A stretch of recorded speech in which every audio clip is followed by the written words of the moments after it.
Former President Donald Trump accused undocumented immigrants of invading the United States in a speech Sunday that highlighted his use of dehumanizing language and hyperbolic terms to describe many foreigners seeking to enter the country. During a campaign event in Reno, Nev. By Arrow Right, clear poll leader in the Republican race, blamed President Biden for what he portrayed as a dangerous attack on his homeland.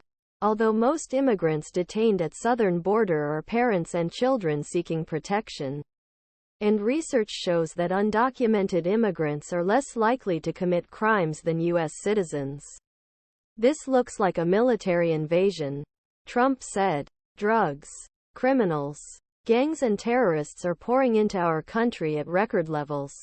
They're taking over our cities. Trump has faced renewed criticism for his rhetoric against undocumented immigrants, accusing them of poisoning the blood of the country in a speech and social media post on Saturday.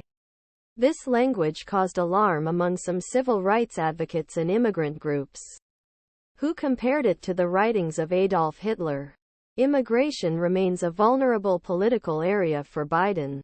Polls show disapproval of his handling of the border, and Democratic-held cities are scrambling to accommodate the new arrivals.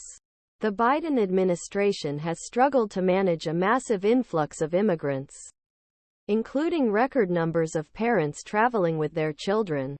Experts have challenged use of the term invasion to describe situation.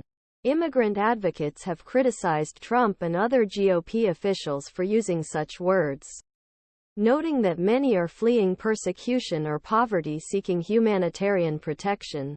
In his speech on Sunday, Trump reiterated that he would carry out the largest deportation operation in American history in his second term. He falsely portrayed immigrants as coming from mental institutions, asylums, and promised to shift the bulk of federal law enforcement to immigration enforcement, engage in a strong ideological sweep.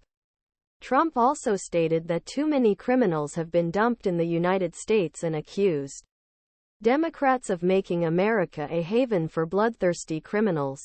Trump made strict immigration policies focus of his second-term speech and said he would close the border and reimpose travel ban. Border agents made nearly 2 million arrests at southern border in the fiscal year from October 1, 2022 to Sept. 30, down slightly from previous year. According to U.S. Border Patrol data, about 37% of those detained were parents or children. This includes minors traveling alone. Trump has long used language derogatory towards undocumented immigrants. When Trump launched his 2016 presidential run, he called undocumented immigrants from Mexico rapists who brought drugs and crime. While in the White House, Trump signed an executive order limiting travel from many Muslim-majority countries. It was a practice suggested he would reinstate in his second term. A